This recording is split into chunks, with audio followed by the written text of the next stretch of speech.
Seu filho ou sua filha está tendo dificuldade de estudar em casa?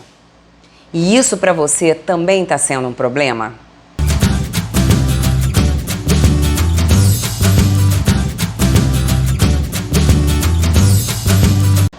Muitas vezes a criança compreende o que está acontecendo na escola, compreende os assuntos, mas na hora de se organizar para estudar para uma prova, para outro tipo de avaliação, ela não consegue. E muitas vezes a família acaba tendo dificuldade de como orientar essa criança nesse momento. Se esse é o seu caso, esse vídeo é para você. Eu vou te dar aqui algumas estratégias para que essa criança possa estudar em casa e você possa auxiliá-lo nesse processo. Os outros vídeos no canal eu também faço isso, eu trago propostas para auxiliar as pessoas da família a ajudarem as crianças e adolescentes nesse processo de estudo e de ensino escolar. Então dá uma olhadinha, se inscreva no canal, ative o sininho para você poder receber as notificações. Estudar nem sempre é simples. Às vezes as pessoas pegam um livro, começam a fazer a leitura e depois, quando acabam, não conseguem lembrar daquilo que leram. Então, claro que essa estratégia, ela não está dando certo para essas pessoas. No meu caso, eu preciso, além de fazer a leitura, fazer as anotações em algum lugar. E isso também atinge a crianças e adolescentes. Mas o ruim da história é que muitas vezes eles não sabem que estão cometendo erro na estratégia de estudo e continuam repetindo. Automaticamente, o desempenho continua ruim. Por isso é muito importante fazer o acompanhamento dessa criança desde sempre, principalmente aquelas crianças que estão repetindo a estratégia e estão cometendo os mesmos erros. Não existe regra. Uma estratégia, ela pode ser muito boa para uma pessoa e não ser boa para outra. Mas então como é que a gente faz para descobrir? É experimentando. E é isso que a gente vai ver agora. Eu vou te trazer algumas estratégias para a gente poder ver a melhor forma de auxiliar você a ajudar essa criança nesse momento de estudo. Lembrando que o mais importante é você poder acompanhar esse processo dessa criança para poder auxiliar na hora exata e no momento em que você perceber ou que ela te pedir ajuda.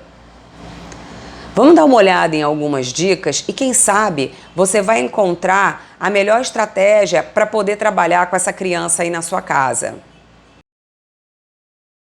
A primeira dica é fazer com que a criança leia um texto e que ela bole perguntas relacionadas a esse texto. Isso daí é muito bom para disciplinas como História e Geografia, por exemplo. Claro que a criança, em hipótese nenhuma, vai fazer a pergunta igual a que um professor ou professora fariam. Mas ela vai conseguir ler o texto todo e abordar todos os temas envolvidos nesse texto. Então ela vai estar preparada para qualquer tipo de pergunta que aparecer numa prova. A segunda dica é que você pode preparar um roteiro relacionado com aquele texto, com aquele tema, com os principais pontos, para que ele desenvolva um texto. Claro que ele vai ter que primeiro ler o texto relacionado. Só depois produzir o próprio texto. A gente não precisa ser rígido e afastar o livro dessa criança na hora que ela for escrever. Só que é muito importante mostrar para ela que o desenvolvimento desse texto tem que ser feito com as próprias palavras e não com a cópia do texto original. A terceira dica eu vou passar para a área da matemática. Essa criança, ela pode bolar questões para você e você bolar questões para ela. Agora, é muito importante antes estabelecer o que vai acontecer. Então, por exemplo, que tipos de questões? Problemas.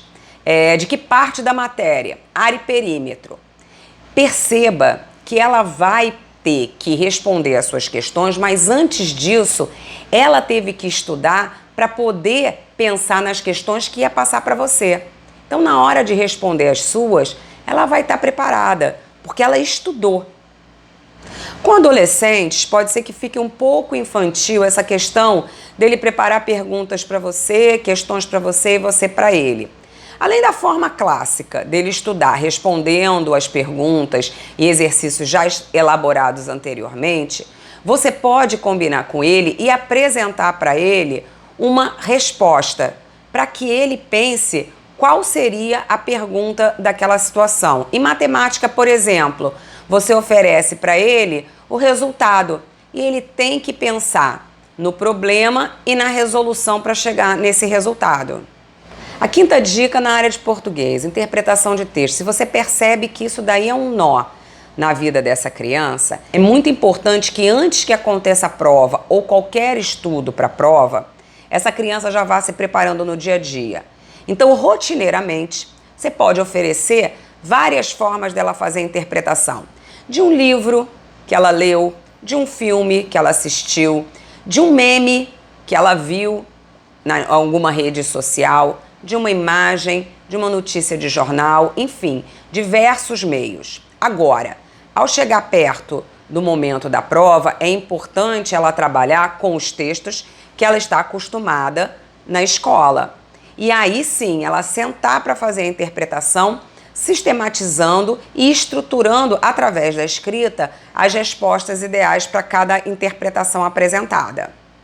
A última dica, eu vou bater na forma clássica do estudo, aquela repetição dos exercícios que são trabalhados na própria sala de aula. Porque existem algumas situações que você vai ter que rever a partir daquilo que o professor apresenta. Então, por exemplo, em inglês, você está trabalhando o tempo verbal e o professor ofereceu 3 exercícios diferentes no período de estudo. Então, você pega esse caderno e pega lá do primeiro exercício a letra A, do segundo exercício a letra C e você vai misturando. Por quê? Para que ele não traga o decorado daquilo vivido já anteriormente na sala de aula, e sim que ele consiga aplicar e que ele consiga perceber. Hoje em dia, a internet traz diversos exercícios, que são exercícios de provas, exercícios de concurso e de outras tantas situações que você também pode utilizar e lá, inclusive, já tem as respostas para que possa auxiliar você na hora em que você vai ajudá-lo a corrigir esse trabalho. Nós temos que lembrar que existem diversas questões que envolvem essa criança e esse adolescente durante todo o seu processo escolar. Nada pode ser visto de forma isolada, pois questões como vínculo ao processo, memória, concentração, a compreensão aos estudos, tudo isso vai impactar diretamente no decorrer do seu processo de estudo e na avaliação. Mas essas estratégias que eu apresentei aqui, elas podem ajudar no desenvolvimento do estudo na sua casa. Você gostou do vídeo? Então curte, é muito importante a sua curtida para mim. Compartilhe com aquelas pessoas que precisam falar sobre esse assunto e comente se você já usou alguma estratégia e que outras estratégias você já usou para poder também auxiliar no crescimento aqui do canal. Eu sou Mônica Figueiredo, eu sou psicopedagoga e a gente se vê num próximo vídeo.